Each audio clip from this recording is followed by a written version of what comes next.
La plénière de la Chambre basse du Parlement a examiné le jeudi 31 octobre 2024 le projet de loi de finances exercice 2025 porté par la chef du gouvernement Judith Suminwa-Tuluka. Dans sa communication, le président de l'Assemblée nationale, le professeur Vital Kamerhe, a invité l'exécutif national à la redéfinition de la place de ressources naturelles dans l'économie nationale sans sous-estimer le secteur extractif, car, a-t-il rappelé, la dépendance excessive de ces ressources expose la nation aux nombreux risques. N'est-il pas opportun de commencer à envisager ces ressources non comme le socle principal de notre économie, mais plutôt comme une prime de la nature, un bonus de cette dernière? Cela ne signifie pas que nous allons sous-estimer l'importance du secteur extractif dans la définition de l'espace budgétaire national. Au contraire, il s'agit de rationaliser et d'optimiser l'exploitation de nos ressources en garantissant une gestion transparente et efficace, tout en maximisant les retombées économiques et sociales pour la population en général.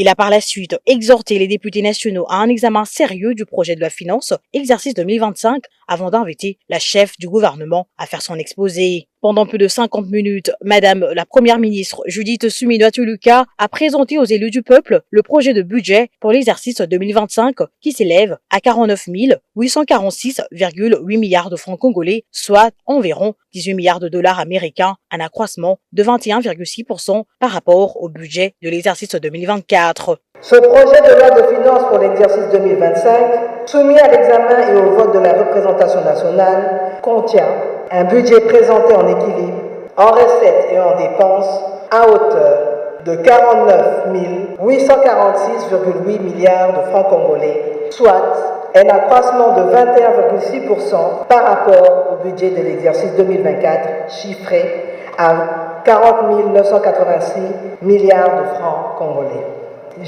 Parmi les priorités de ce projet de loi de finances figurent notamment l'accroissement de crédits d'investissement, le renforcement du secteur de la sécurité avec une augmentation de 25,2%, la poursuite de grands projets tels que le PDL 145 territoires et la construction du pont en eau profonde de Banana, l'investissement dans les infrastructures avec la construction de la route nationale numéro 2 Mbujimai-Bukavu et la modernisation de certains aéroports, ainsi que la gratuité de l'enseignement et la couverture santé universelle. À suivre le chapelet d'intervention des élus nationaux aussi brillantes que pertinentes, les recommandations les plus récurrentes ont été l'amélioration de conditions de vie de la population, la poursuite de la lutte contre la corruption, l'augmentation du budget de la défense dans l'optique de la préservation de l'intégrité territoriale, l'augmentation du budget alloué à l'amélioration des infrastructures, pour ne citer que cela. Le gouvernement reçoit de l'Assemblée nationale plusieurs fois des recommandations pour être appliquées dans le sens d'améliorer la façon de présenter le budget et de l'exécuter. Mais très souvent, quand ils reviennent, ils nous présentent toujours le budget en équilibre, en dépenses et en recettes. Mais dans l'exécution, il y a un grand déséquilibre qui s'installe. Il y a des dépassements de plus de 200% qui en fait voilent comment je peux appeler ça, le vol. Et nous, en tant que géniteurs de ce gouvernement, nous n'acceptons pas que notre gouvernement puisse être un gouvernement de ceux qui détournent l'argent de l'État. Et nous avons dit non à cela. Et nous avons même dit au président de l'Assemblée que cette fois-ci, nous n'allons pas accepter, puisque nous sommes tous dans la même barque. Ceux qui sont au gouvernement, comme nous les députés, nous sommes dans la même barque. Nous ne pouvons pas accepter que l'un de ceux qui sont au gouvernement puisse être un détourneur pour que toute la barque sombre. Et là, c'est nous tous qui allons sombrer. Ça, c'est un. Mais au-delà de cela, beaucoup d'injustices. Beaucoup d'injustices, surtout dans le cadre de PDL 145 territoires, concernant principalement les Grands Équateurs et la Mongala, qui, dans le fonds qui est alloué à la Mongala, c'est pratiquement le 1/3 de ce qui est alloué à tous les autres provinces. Également, vous avez vu ce matin les députés du Grand Équateur donner. Le président nous a reçus parce qu'on ne se retrouve pas. Il y a le programme sino-congolais où le Grand Équateur dans son ensemble ne se retrouve pas. Je voulais évoquer, parce que je n'ai pas été retenu pour intervenir, je voulais évoquer le cas du feu président Mobutu Sese Seko Kukumbwendu Azabanga, quelqu'un qui a lutté pour l'unité de la nation, on devrait prévoir, le gouvernement devrait prévoir qu'il soit enterré ici, à la RDC. C'est quand même le père de notre nation, de l'unité nationale. Il fallait que ce gouvernement prévoie rapatrier son corps pour être enterré dignement dans la République démocratique du Congo. Il y a le chemin de fer des Zouélé qui désenclave 4 provinces, qui doit aboutir par le port de Bumba, qui a été pris en compte partiellement. Le port de Bumba, c'est le terminus, mais il faut prendre en compte le chemin de fer. Au-delà de cela, il y a les salaires des fonctionnaires qui doivent être réaménagés, les enseignants, les professeurs d'université, le social des Congolais. Nous sommes là pour ça et raison pour laquelle nous tapons sur le fait que les ministres, les DG et tous les autres ne peuvent pas détourner l'argent de l'État congolais afin que nous puissions canaliser l'argent en bon escient et pour le bien de tout le monde. Mais il y a beaucoup à faire parce que il y a plusieurs secteurs qui doivent être retouchés, notamment les secteurs agricoles, les secteurs du développement rural, il y a l'électricité. En ce qui concerne les secteurs tout d'abord du développement rural, aujourd'hui, les pays connaissent d'énormes difficultés pour l'évacuation au niveau de l'intérieur du pays des biens de première nécessité, pouvant alimenter des centres et des villes en produits de première nécessité à travers les routes et les centres agricoles qui sont à un état de délabrement le plus avancé de tous les pays du monde. Raison pour laquelle, dans ces budgets, nous allons apporter plus, nous allons travailler avec la commission ECOFIN puisque nous avons relevé les lacunes qu'on a rencontrées dans ce projet de loi qui sera adopté d'ici là, dans ce projet de loi de finances 2025.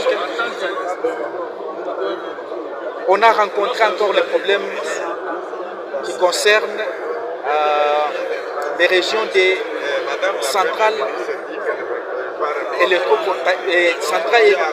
les centrales voltaïques qui devraient être érigées à Mupompa et à Ilebo. Vous allez vous rendre compte que les centrales de Mupompa de 200 kW coûtent 50 milliards de francs congolais. Et celui d'Ilebo de 500 kW qui coûte 2 milliards de francs congolais. C'est-à-dire qu'on dégage une différence d'au moins 48 milliards de francs congolais. Cet argent-là, on doit savoir, ça sera pour quelle fin. Et pour nous travaillons à ce que tout ce qui a comme l'acquis puisse être corrigé par la commission ECOFIN. Le lendemain, nous allons travailler. Nous sommes des élus de l'intérieur. Moi, je suis élu du territoire de Kamiji, dans la province de Lomami. Les difficultés que je viens de vous montrer ici sont les difficultés que les territoires de Kamiji et la province de Lomami sont en train de traverser. Les mauvais états des routes, l'évacuation des biens de première nécessité pose problème à cause de ces mauvais états des routes. Il y a les problèmes à ce qui concerne l'agriculture et l'élevage. Il n'y a pas l'encadrement des agriculteurs, il n'y a pas l'encadrement des éleveurs. Parce qu'à un moment donné, les paysans sont laissés par l'État à leur triste sort. Raison pour laquelle, à travers ces budgets, nous voudrions à ce que les erreurs du passé puissent être corrigées afin que nous puissions frayer une nouvelle voie pour que, à travers ces budgets que nous allons voter, que plusieurs secteurs de la vie de la société puissent avoir quand même de l'ampleur par rapport à l'attente de la population. Parce que la population... Il y a eu un financement pour le chemin de fer des ULA et que les pays de l'Est ont déjà essayé de s'approprier du projet. Ils ont fait des études de faisabilité, ils ont commencé déjà l'exécution pour poser les voies. Mais pour nous, au niveau de la République démocratique du Congo, les 3 provinces concernées, le gouvernement n'a pas budgétisé, on n'a pas encore essayé de capitaliser les fonds déjà décaissés par la Banque mondiale pour qu'on puisse, n'est-ce pas, commencer à réhabiliter et à reconstruire le chemin de fer des ULA qui partait de Aru, passant par les bases ULA jusqu'à Bumba. Donc, et puis j'ai profité également que si dans notre province de la Mongala il n'y a pas de coltan, il n'y a pas de minerais, mais nous avons quand même les cacao, les VA. Nous avons quand même, parce que les minéraux peuvent terminer, mais nous avons les cacao, les VA, les caféiers, les tout, et que le gouvernement devait capitaliser pour maximiser également ses recettes. Donc c'est ça. Pour le mener dans la logique de la défense des intérêts du peuple congolais, la première ministre Judith Suminwa a rencontré les préoccupations des élus nationaux qui par la suite se sont prononcés à l'unanimité pour l'adoption de ce projet de loi de finances exercice 2025 qui a été envoyé à la commission ECOFIN de l'Assemblée nationale pour son examen approfondi.